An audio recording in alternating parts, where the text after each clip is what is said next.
invista onde dá mais retorno. Seus talentos naturais.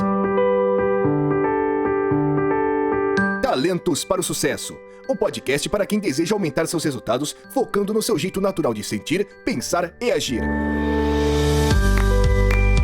Olá, olá! Seja muito bem-vindo a mais um Talentos para o Sucesso podcast. Hoje eu estou aqui, Rebeca Rios, aquela pessoa que não tá nem aí. E estou aqui com a minha amiga Vanessa Carvalho, que também não dá a mínima.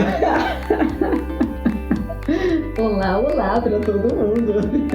Eu tô aqui meio mais ou menos. Eu vou só dizer assim: oi, pessoal. Vou fazer o mínimo. Não vou fazer muita coisa. Vou falar: oi, gente. Pronto. Só isso. Pronto. É isso aí. Se você ficou um pouco confuso, eu já vou explicar pra você o que tá acontecendo sobre o nosso tema de hoje. Uma pauta que está extremamente em alta agora. Uma hashtag que subiu no TikTok recentemente com mais de 10 milhões de compartilhamento ao redor do mundo. Nós estamos falando de Quiet Quitting.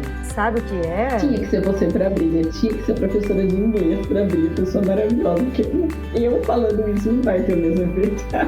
Esses Cada um seu termos talento, em né? inglês. O que será que é? O Quiet Quitting. Parece um negócio chique, né? Ah, eu tô fazendo Quiet Quitting agora. Ai, que chique. Será que é a nova versão do sabático? Aquela coisa chique de falar: ai, eu tirei um sabático. Um chique. É lindo, É né? verdade. Nossa, Agora, chique. eu tô fazendo Tirei um Quiet sabático. Quitting. Ai, que lindo. Nossa, me ensina, me dá umas dicas. Mas vamos lá, gente, vamos explicar o que é esse tal de Quiet Quitting, se você não ouviu, se você caiu de paraquedas. Quiet é a palavra em inglês para silêncio. E quitting é quando você pede demissão, tá? Quando a pessoa opta por sair do trabalho, isso é o Quiet Quitting. Então, Quiet Quitting é você pedir demissão silenciosamente. Como que é isso? Você sussurra no ouvido do chefe, né? Ou então você só não aparece, você desaparece do trabalho. Você Não vai. desaparece Manda por de uma e-mail. forma Você manda por e-mail, não fala. Você manda por silenciosa. e-mail, em Mas não é bem silêncio. isso, né, Van? Não tem nada a ver. Já começa daí, né, a confusão do assunto, já começa daí. Porque nem é nome. demissão de verdade, né? Então, assim, não é de fato um pedido de demissão, né? Que Exato. o movimento quer pregar. Mas antes da gente começar a falar disso, a gente tem que voltar um pouquinho na Isso. história e pensar num outro movimento que foi muito forte globalmente, agora também está chegando no Brasil. A gente viu algumas matérias aí ao longo da semana falando sobre os índices altos de pedidos de demissão, né? Não de demissões de pessoas sendo demitidas, mas de pessoas pedindo demissão, que é outro nome chique, que é The Great Resignation. Nossa, Então, que chique! muito chique, né, Eu tô gente? preocupada de ficar gastando meu inglês hoje, que eu tô muito bem acompanhada. Imagina, você tem uma ótima professora de inglês. É maravilhosa. Inclusive tá me dando aula aqui agora.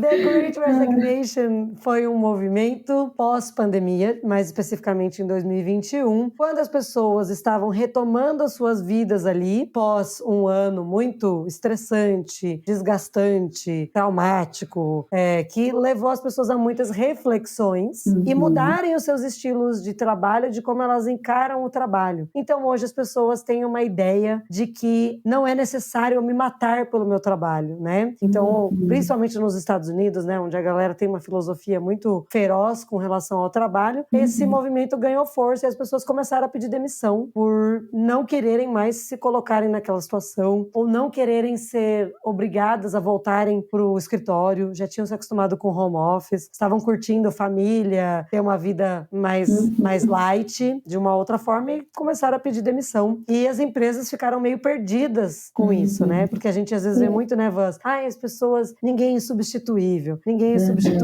Mas aí, quando a galera começa a sair, já é mais complicado, né? Sabe que aí eu já acho que vale a pena abrir um parênteses, né? Tem uma palavra que eu gosto tanto dela que eu decidi que é a minha próxima tatuagem, que é a palavra consciência. E por quê? Porque eu acho que esse momento que foi um turbilhão tão grande de pandemia, que a gente não sabia nada do que ia acontecer, ninguém nem sabia disso, ninguém nem sabia o que era pandemia, o que era quarentena, misturava quarentena com isolamento social. Qual a doideira, né? Ninguém sabia, vai voltar, não vai voltar, não vai voltar nunca mais, o que vai ser de nós? Eu acho que abriu uma reflexão, um momento em que as pessoas começaram a tomar mais consciência delas mesmas. Eu entendo que estava todo mundo meio que no piloto automático, E o choque foi tão grande naquele momento que fez as pessoas pararem para refletir. Aí elas olharam mais para dentro, né? Seja dentro de casa, dentro da família, dentro delas mesmas. Acho que aí foi que muita gente teve a oportunidade de descobrir o que era ter um marido, uma esposa, o que era ter filho, o que era a própria casa. Tinha gente que não sabia como que era a luz da tarde na própria casa, né? Porque falava nunca estava. Eu acho que isso trouxe reflexões. E aí a pessoa começa entendendo algumas coisas, querer fazer escolhas melhores que privilegiem aquilo que ela descobriu que ela é de verdade, ou que ela gosta, o que ela gosta de fazer, ou de viver, ou de proporcionar para a família. E aí, beleza, essa onda de demissões para a pessoa, sei lá,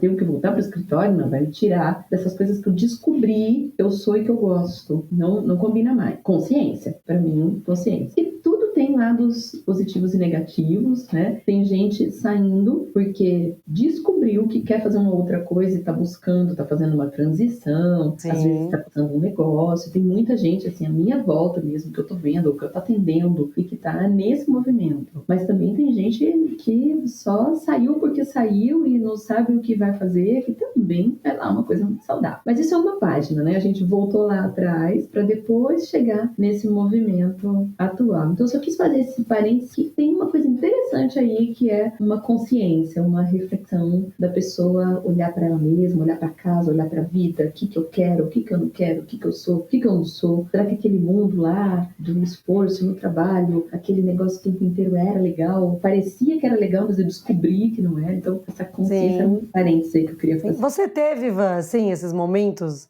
durante a pandemia? Você já tinha tido antes? Eu tinha tido antes, né? Eu tive um momento, um turbilhão pessoal que aconteceu lá em 2015, né? E que me fez tomar a decisão, saber que eu precisava fazer uma mudança de carreira. No momento eu sabia o que eu não queria, mas eu não sabia o que eu queria. Então não foi simples, né? Precisei de algumas ajudas profissionais distintas nesse momento.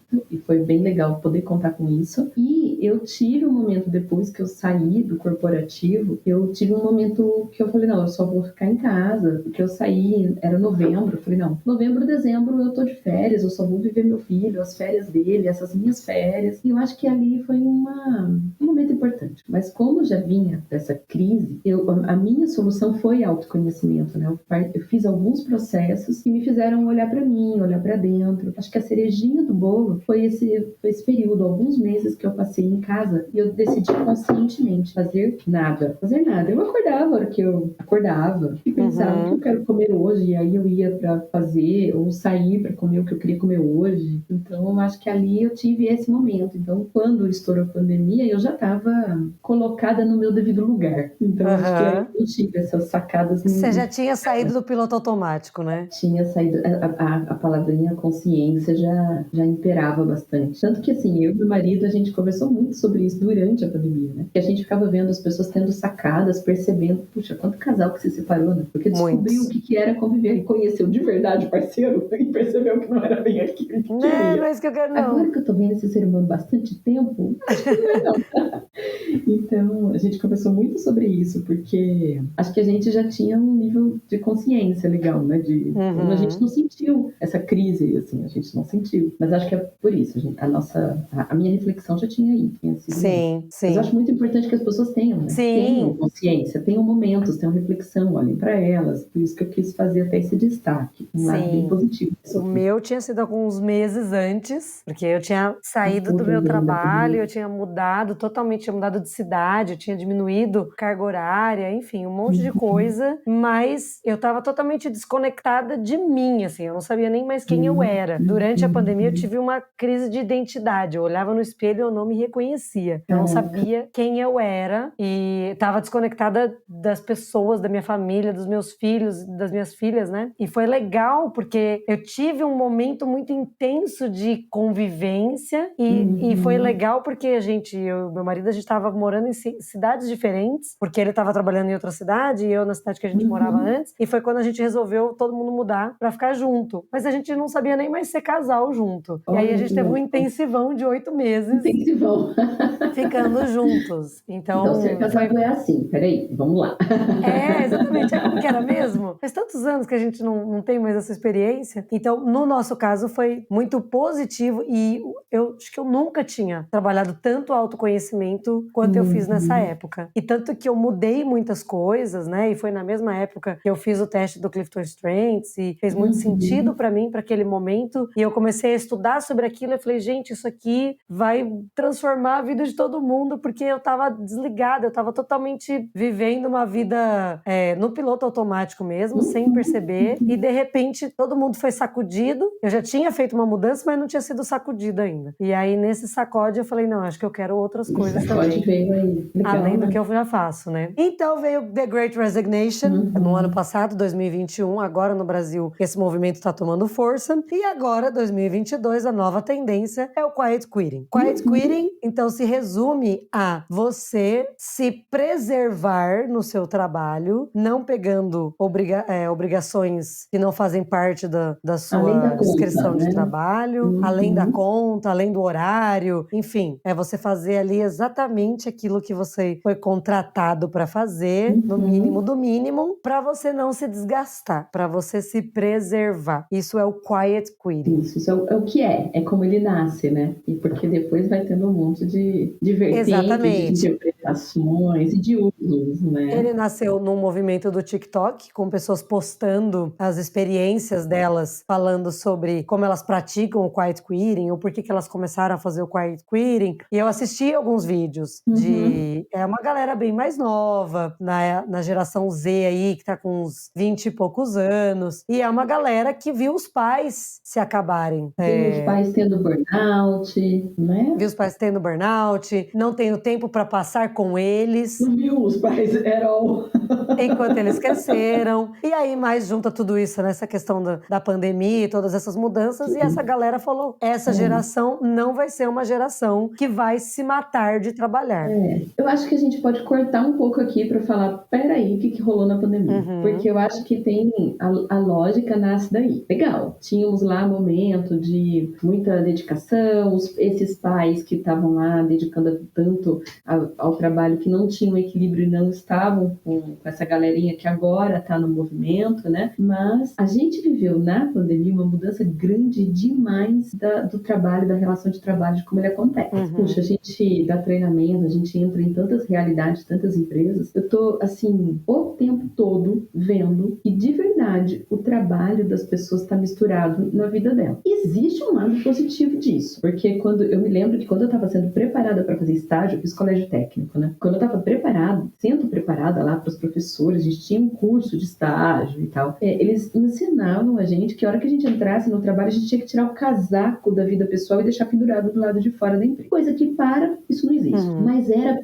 tanto se pensava assim, que a gente era ensinado assim, né? Legal. Aí tem um lado positivo, porque a pandemia fez a gente perceber que isso não existe. Porque a pessoa estava na casa dela, estava trabalhando, a criança, o filho participava da reunião de trabalho, o gato passava assim na frente da câmera, então a vida pessoal entrou no trabalho e olha que gostoso que eu acho, que a gente percebeu que dava para fazer. Então não preciso tirar o meu casaco quando entro no trabalho, porque eu, com meu filho no colo, posso fazer uma reunião e ela ser produtiva. Eu acho que isso foi uma mensagem muito positiva para o mundo. Ó, vida pessoal não tem que ser separada. Não é mesmo, nunca foi. A gente achava que era uma bela de uma enganação, mas a gente viu que não tinha problema. Eu achei isso muito legal porque eu vi isso de diversas formas. Dando treinamento, por exemplo, ou participando de reunião com o cliente, eu me lembro que no começo as pessoas pediam desculpa. Ai, desculpa, meu filho. E depois a pessoa já abria a câmera com o filho no colo, dando a mamadeira, sei lá, qualquer coisa assim. De boa. E tá tudo bem. Aí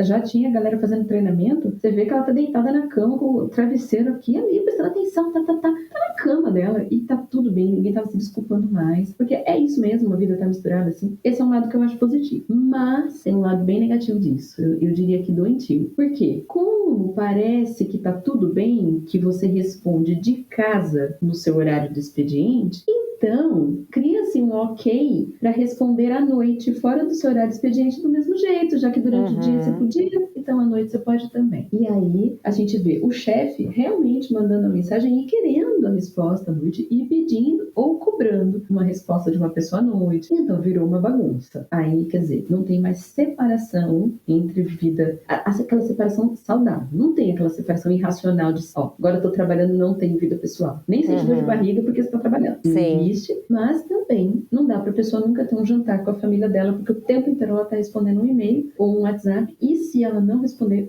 a pessoa vai brigar, o chefe vai brigar, os colegas vão cobrar ou vão reclamar. E é desenhar esse limite, né? Desenhar o limite parece que ficou mais difícil. Porque quando você desliga o computador e vai embora, você deixou o negócio lá, né? A partir do momento que ficou acessível em outros lugares, ficou mais difícil da gente desenhar esse limite. O computador tá com você ali o tempo inteiro, você não saiu da sua mesa de trabalho, às vezes a sua mesa de trabalho é mesmo no jantar, né? Então, quer dizer, o limite não tem limite. Do mesmo jeito que você para e brinca com a criança no meio do expediente, você para o jantar e responde o e-mail do chefe no meio do jantar, né? Não é legal também, né? Sim. Então, passou o limite. As reuniões, que a gente marcava uma reunião, davam uns 30 minutos entre uma e outra, né? Você tinha que sair de uma sala e ir para outra, sair do escritório, pegar o carro e ir para outro lugar.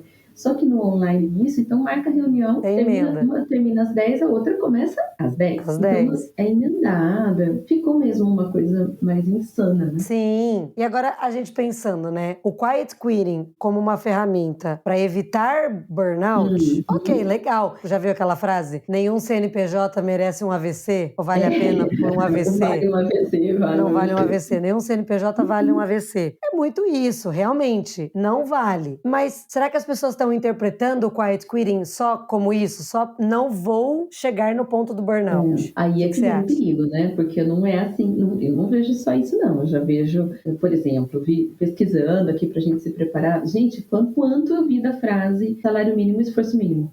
Com salário mínimo, esforço mínimo, você fica no mínimo também. Você fica no mínimo do que você pode entregar, você fica no mínimo da realização que você pode sentir, né? Então, o seu desenvolvimento. Como você vai se desenvolver se você mesmo não se lançar a fazer algo novo, algo a mais? E aí eu acho que isso vai na contramão de qualquer pensamento de desenvolvimento.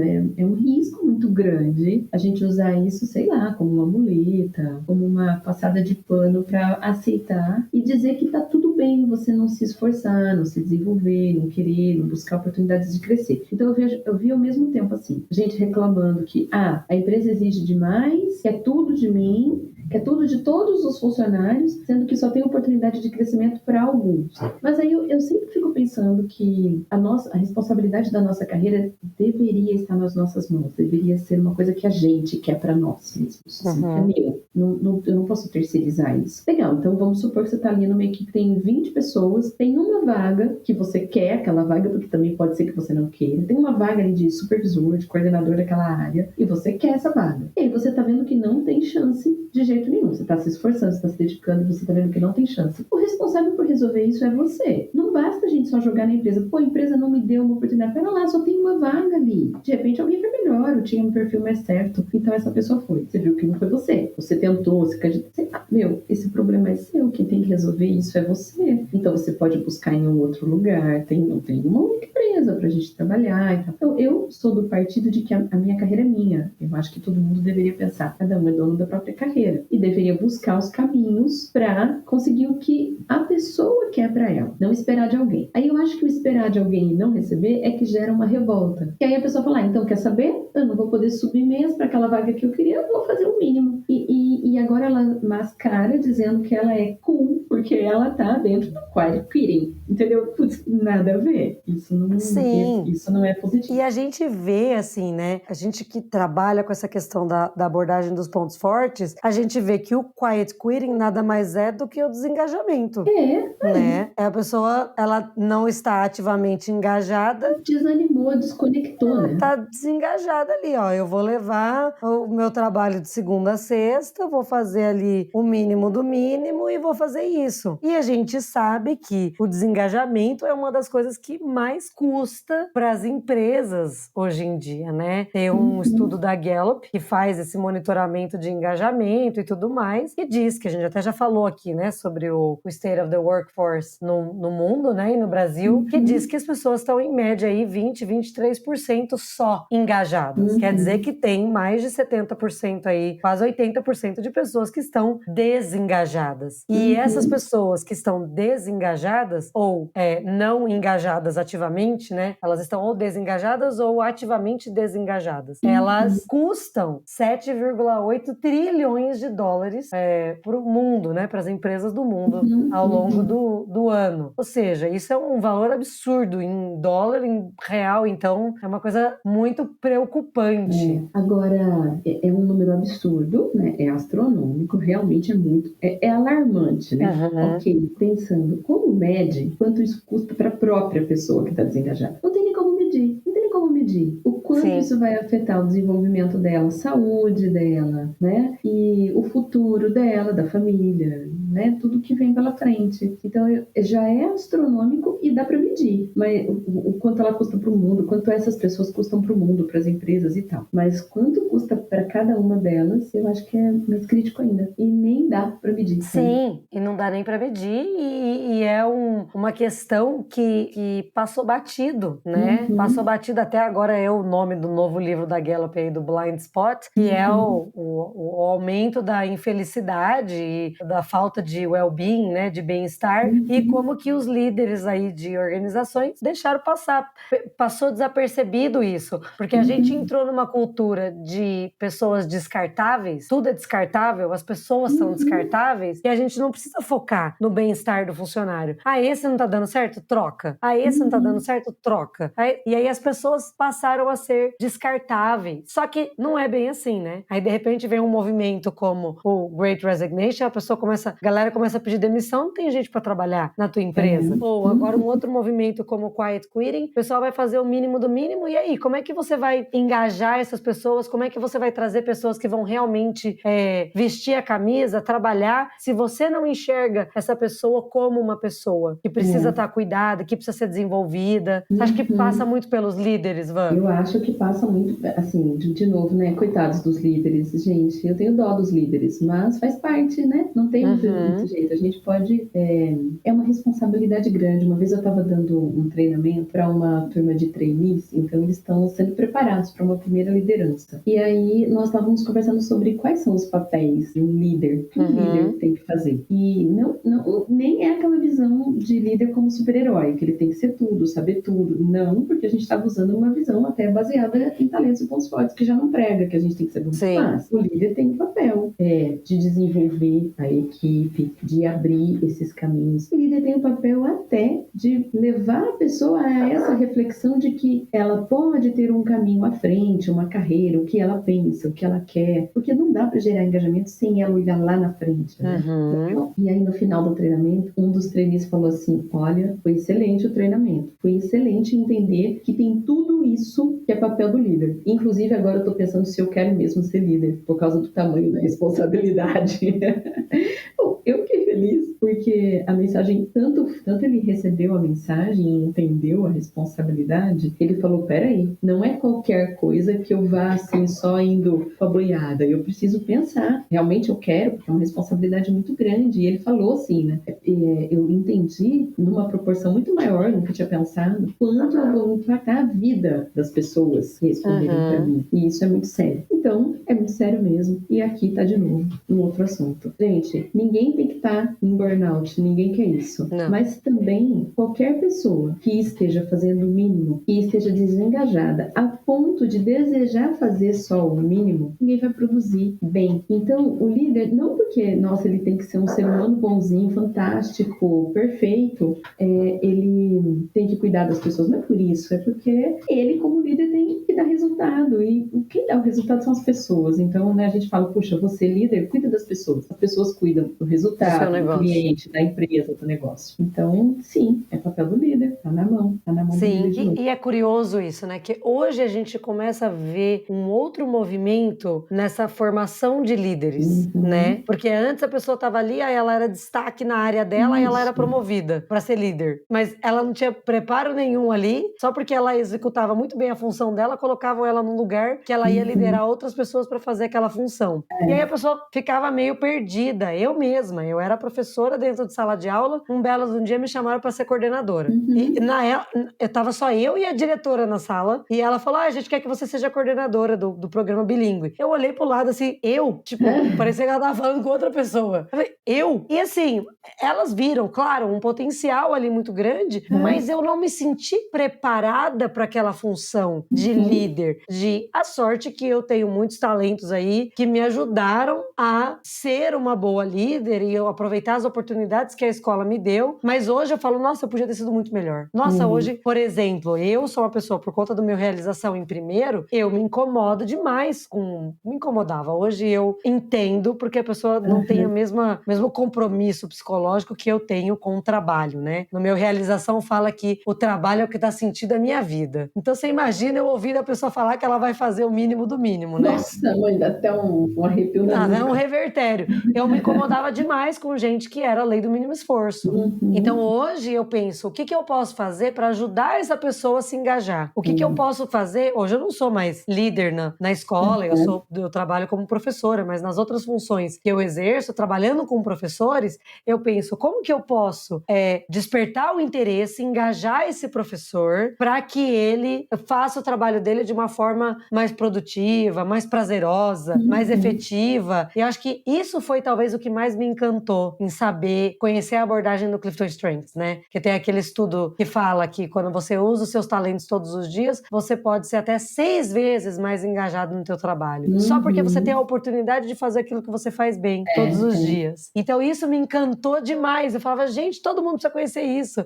Todo mundo precisa descobrir o seu jeito de se engajar no trabalho. E não por causa de, nossa, vai ser escravo do trabalho. Não é isso, ao contrário, é para você ser feliz, né? É para você se sentir bem. Tava fazendo uma devolutiva agora e o rapaz é um líder, e aí eu tava mostrando para ele, assim, refletindo ali com ele, quais são as necessidades que ele tem, que ele precisa que estejam atendidas para que ele esteja no melhor dele. E depois, logo na sequência, eu propus a reflexão para ele pensar na equipe, né? Quais são as necessidades de cada um que precisa que estejam atendidas para que a pessoa esteja no melhor? O que a gente está falando aqui não é nada diferente disso, é que, puxa, quando a pessoa tem as necessidades dela atendidas no ambiente de trabalho e ela tem a oportunidade de fazer aquilo que para ela é natural, fácil, automático, intuitivo, ela vai se sentir bem. Nesse ambiente, ela tem tudo para se desenvolver. Ela não vai sentir vontade de fazer o mínimo possível. Ela vai sentir vontade de fazer mais. Então, a gente foge de qualquer tipo de movimento, porque a gente gera um bem-estar natural. É mais gostoso. Você quer fazer mais daquilo que te faz bem, daquilo que você se sente bem fazendo, né? Então, é um caminho natural. Simplesmente colocar a pessoa. Eu gosto de tirar aquela coisa de visão de mundo cor-de-rosa, né? Muitas vezes que a gente está apresentando essa abordagem para alguém, eu sinto que a pessoa pensa que a gente está no mundo de Alice, assim, uma coisa, né? E não é isso. Por quê? Eu não estou dizendo, então eu vou tirar, aquele cara tem que grampear o negócio, eu vou tirar porque ele não gosta, essa tarefa vai sair dele. Não é isso, não é disso que a gente está falando. Só que a gente está falando que existem maneiras diferentes de fazer uma mesma coisa. Então eu posso fazer um relatório usando os meus talentos, você pode fazer um relatório usando os seus, a gente vai fazer de maneiras diferentes, um excelente relatório, e cada uma vai estar feliz fazendo do próprio jeito. Todo mundo chegou no relatório, né? Então, o que a gente está falando é disso. Quando é possível encaixar o jeito natural da pessoa de ser com o trabalho dela, ela não vai fazer o mínimo porque ela não vai querer fazer o mínimo. Ela vai querer fazer mais. daquilo, né? Não tem risco de burnout numa situação dessa. Sim, é exatamente isso. Mas, Evan, o que você acha, qual você acha que seria o antídoto, então, pro quiet quitting? Porque a gente já sabe que efetivo, de fato, ele não vai ser. Ele pode até evitar que as pessoas tenham burnout, no sentido de trabalharem demais. Mas na questão de estar feliz no trabalho, se sentir realizado profissionalmente, isso não aconteceria. Então, se você fosse dar um conselho para um TikToker aí, aliás, fazendo um parênteses assim, essa galera é corajosa, né? Porque eles estão ali falando que eles estão fazendo o mínimo do mínimo. E se a empresa que eles trabalham vê aquilo, Mas né? é uma mudança grande, né? A gente não é da mesma geração deles. A nossa geração ainda já se acostumou a se expor. Nós estamos acostumados a nos expor nas redes sociais, mas a gente expõe o palco. Essa galera mais novinha já faz vídeo chorando, reclamando de alguma coisa, brigando, pedindo demissão de fato. Faz vídeo ali, faz isso online. Eu acho muito louco. O TikTok para mim é um movimento social, assim. Eu nunca consigo ficar muito tempo, mas tem épocas que eu paro e vou lá analisar como é que tá o mundo no TikTok. Aí eu fico olhando e é muito louco, porque tem umas transmissões ao vivo que a pessoa simplesmente está cozinhando arroz e feijão da vida dela. E ela foi conversando ali. E tá ali cozinhando arroz e feijão, tipo, e ela nem tem carne, ela não tem mistura para aquele dia. E tá conversando sobre isso com as pessoas ali no TikTok. Então, os bastidores e a parte triste, feia, escura, não é mais escondida nessas redes sociais. E isso foi o que me chamou muita atenção. Eu me lembro quando explodiu o TikTok, meu marido falava, nossa, mas você viciou nisso. Eu falei, não, você não tá entendendo. Isso aqui é um estudo do ser humano. Se você estuda isso aqui, isso é sociologia que eu tô vendo aqui, ó. Tô vendo sociologia. Porque isso não acontecia. As pessoas não abriam uma câmera pra falar, cara, eu tô sem comida aqui na panela. Se alguém tiver aí como me dar um dinheiro, como fazer um Pix, manda aí pra mim. E hoje as pessoas fazem. A outra tá triste, pensando em se matar, e ela abre o vídeo lá no TikTok que ela tá contando isso pra galera. Gente, é uma mudança muito grande. Então, eu não sei se a gente pode classificar que eles são corajosos. Eu acho que isso não é ato de coragem pra eles, é normal. Normal, pra gente seria muita coragem pra eu abrir minha vida desse jeito, né? Eu lembro que eu e uma sócia, a gente costumava orientar as empresas, dizendo assim, as empresas não, quando a gente dava um treinamento na empresa, a gente orientava as funcionários sobre redes sociais. E a gente falava assim, sabe como você faz pra você saber o que você deve ou não deve postar nas redes sociais? Você pensa assim, isso eu contaria pra minha mãe? Eu contaria pro meu chefe? E sim, tudo bem você postar. Se não, então você pensa duas vezes. Mas hoje em dia isso já não se aplica mais, porque as pessoas realmente postam aquilo. Gente, coisas que elas não contariam pras mães, mas tá lá no TikTok pra todo mundo ver, né? Então, mudou muito. O que você falaria coragem, eu acho que é diferente. Pro influencer, qual seria o seu antídoto para o quiet quitting? Vou voltar, por isso que eu fiz o parênteses lá atrás. Na consciência, eu acho que a pessoa tem que parar e entender por que ela está ali, por que ali onde ela não está feliz, o que está acontecendo, qual é a causa dessa situação, tá? E eu acho que as pessoas às vezes caem em algumas meio que algumas pegadinhas. Uma das explicações que eu ouvi para a pessoa dizer que estava fazendo o mínimo, né, nas pesquisas aqui pra gente fazer o podcast, foi assim, a pessoa dizer, esse papo de empresa que quer que a gente pense que como dono, pensamento de dono, isso é tudo enganação. E isso é só para eu me esforçar um monte, porque eu fico pensando que sou dono, mas não sou dono de nada. Quem está enriquecendo é só a empresa, o dono da empresa e tal. Mas eu sempre considerei que isso é um pensamento errado. Quando você tem um pensamento de dono, você não está com isso enriquecendo a empresa. Você está se entregando ali e se desenvolvendo. Tem que ser algo que funcione para os dois lados. Não é para você ter o pensamento de dono, porque você vai abastecer a empresa. É porque você, como dono, se desenvolveria de uma maneira diferente, se envolveria com aquilo de uma maneira diferente. Como dono da empresa, a gente não poupa esforços mesmo, mas não é à toa, é porque a gente quer crescer. Ter lido um livro, depois eu tento lembrar da referência, que era do Gustavo Cerbasi, e ele falava assim, que a gente pode usar a empresa como um degrau. Então você está ali na empresa, que tem um dono, e ele tem recurso. Ele está se enriquecendo através da empresa. Óbvio que ele está, ele construiu aquela situação. E você pode usar esse momento momento em que você está na empresa para construir a sua situação que você quer. Seja como um empregado mesmo, um funcionário em evolução, e se você não tiver isso ali, você busca em outro lugar. Seja como dono. Você quer em algum momento ser dono da sua própria empresa, você pode usar aquele momento que você está ali, seguro, tendo ali um salário, e não vai fazer o mínimo. Pelo contrário, você vai fazer o máximo. Porque quanto mais você enriquecer aquele cara, mais você se desenvolve ali dentro. Se você entrega bons resultados para a empresa, você se desenvolve ali dentro, mas você ganha. E você está construindo com pecinhas a sua situação positiva de amanhã. Então eu não acho que é enganação da empresa, esse negócio de trabalha como dono, você rala que nem um condenado. Pode ser,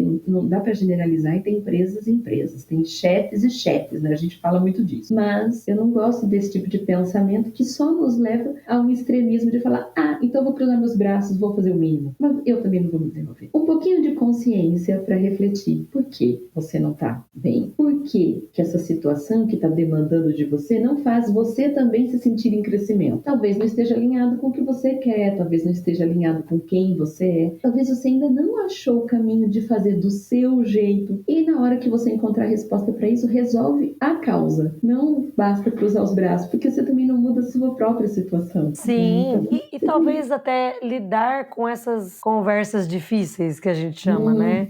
De você falar exatamente o que você está insatisfeito. Acho que no mundo adulto, assim como no mundo das crianças, falta muito essa maturidade, essa inteligência emocional da gente ter liberdade de falar, olha, eu gosto de trabalhar aqui, mas eu não estou satisfeito com isso, com isso, com isso, eu gostaria que isso mudasse, existe uma possibilidade. Esses dias eu estava conversando com uma pessoa que falou assim para mim, ela falou, não estou muito feliz com o que eu estou fazendo, mas eu também não sei o que eu quero fazer. E aí apareceu uma vaga para ela mudar dentro da empresa. E aí ela se candidatou e aí chamaram uma entrevista. Aí eles falaram, a gente chamou para uma entrevista para falar que você não está qualificada, apta para a vaga, mas a gente queria entender o seu interesse. Por que você se interessou por essa vaga? E aí ela falou, por causa disso, disso, disso e tal, tal, tal. E aí eles falaram, olha, foi muito bom que você se candidatou, porque agora a gente sabe que você tem um interesse para se desenvolver nessa outra área, e a gente pode até pensar em criar um cargo que se adeque às suas necessidades. Então, assim, o saldo foi extremamente positivo de tudo isso que aconteceu. Mas, às vezes, quantas oportunidades passam simplesmente porque a gente não se coloca, porque a gente não se posiciona. Eu cruzo os braços e falo, eu não vou fazer mais nada. Eu vou ficar aqui, e o seu líder, o seu chefe, a sua equipe tá ali, porque isso acontece com líderes também, né? Ele pode não ser o dono da empresa, ele é líder, mas ele cruza os braços e fala, eu vou fazer o mínimo do mínimo. Ele, desengajado, desengaja a equipe inteira também. Por conta de uma conversa que poderia resolver.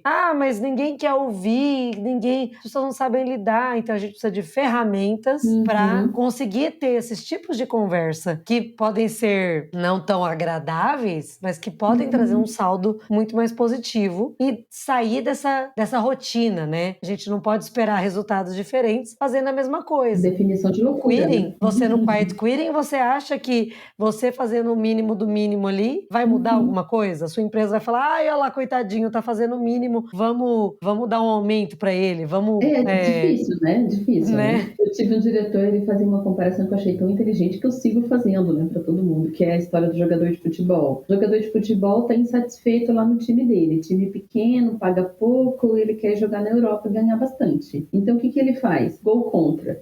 Não ganho para fazer gol, não ganho para fazer gol de placa, vou jogar contra, faz gol contra. Nunca que ele vai ser chamado para ir jogar na Europa. Enquanto ele tá lá no time pequeno, não ganhando para fazer show, é que ele tem que mostrar um show para eles chamar a atenção de um time maior e uma hora jogar na Europa. Ele sempre vai ter, olha que louco, ele sempre vai ter que se destacar fazendo algo a mais do que, entre aspas, ele é pago para fazer, porque ele está sendo pago ali no time pequeno, né? Então ele vai fazer alguma coisa a mais para chamar atenção, a ponto dele ser promovido de novo, entre aspas, que é ser contratado por um time maior. Por que no trabalho, numa empresa, vai ser diferente? Eu vou fazer... E o a mais aqui, gente, não é se matar de trabalhar, não é você ficar até mais tarde, é você descobrir o que faz você se destacar naquilo que você faz? O que faz você fazer de uma forma mais fácil, levar o seu trabalho de uma maneira mais leve, ter felicidade no seu trabalho? O que faz você todos os dias levantar e falar, oba, eu vou trabalhar, oba, eu vou ter oportunidade de fazer aquilo que eu faço melhor? Não é você se matar, eu já passei por isso, eu já fui a rainha do burnout, porque eu amava trabalhar, porque a gente fala que os talentos são neutros, né? Então, eu tenho o lado bom do talento, que é o trabalho é o que dá sentido à minha vida, mas eu tinha um lado ruim, que era não saber a hora de parar. Então, não é você se matar de trabalhar, não é isso, mas é você fazer de uma forma mais leve, estar engajado naquilo, envolvido naquilo, para você se destacar naquilo que você faz.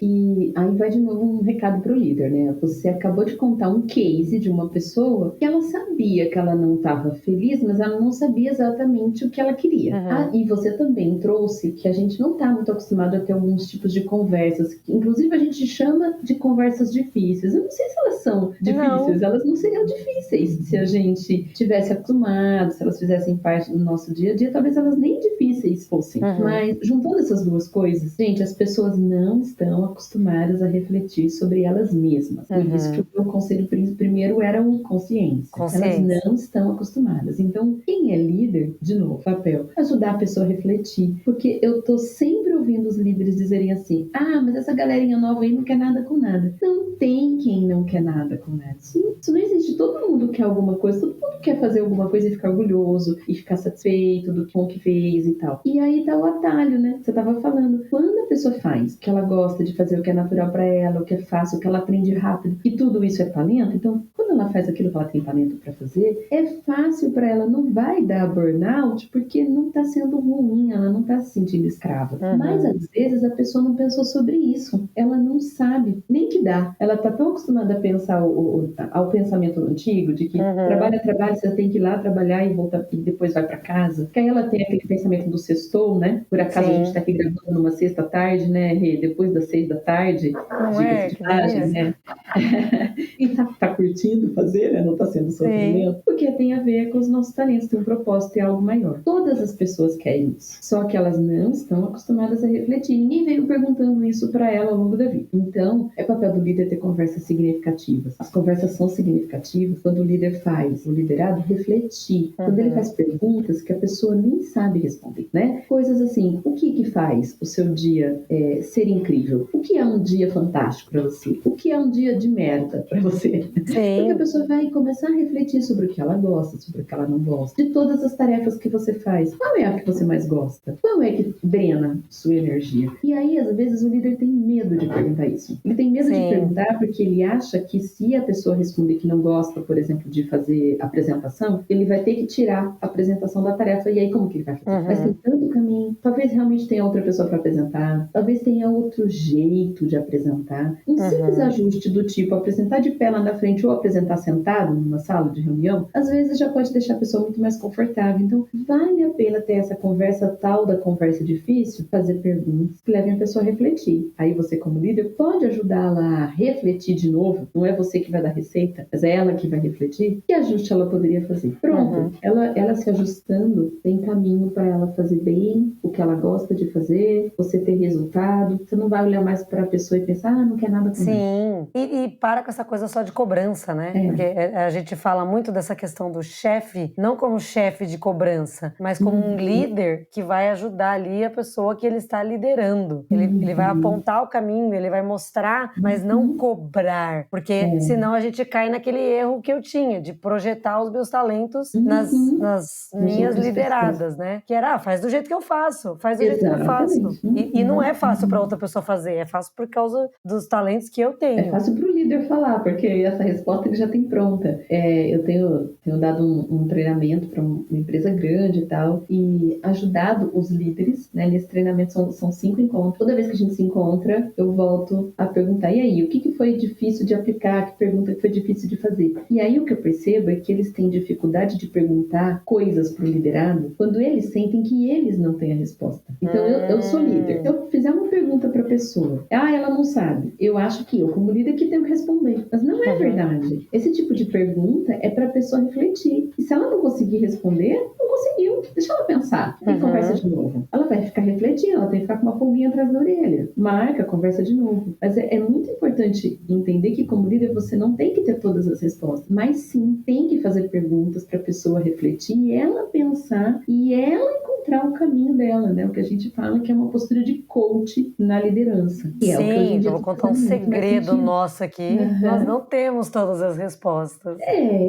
Quando a gente está atendendo, e foi uma das coisas que eu gostei muito de aprender na formação e agora nos meus atendimentos, que eu não preciso dar nenhuma resposta. Eu vou fazendo as perguntas e às vezes a gente não chega numa resposta, mas a pessoa fica com aquilo. Aí na próxima sessão, ou então me manda uma mensagem depois. Eu fiquei pensando naquilo lá e sabe o que eu acho? Que é isso.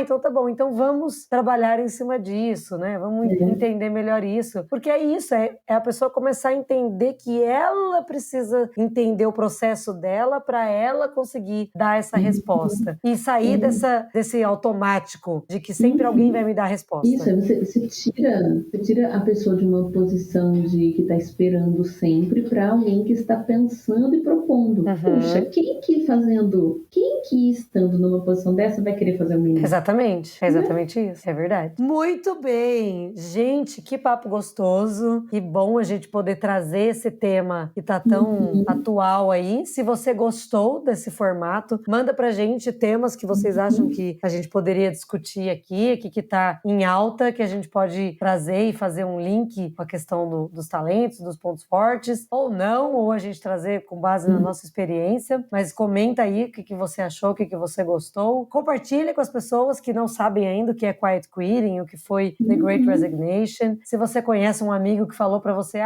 eu tô fazendo o mínimo do mínimo, manda pra essa pessoa pensar que ela já pode... Ela refletir um pouquinho, que ela pode fazer de formas diferentes, né, Van? E o que mais?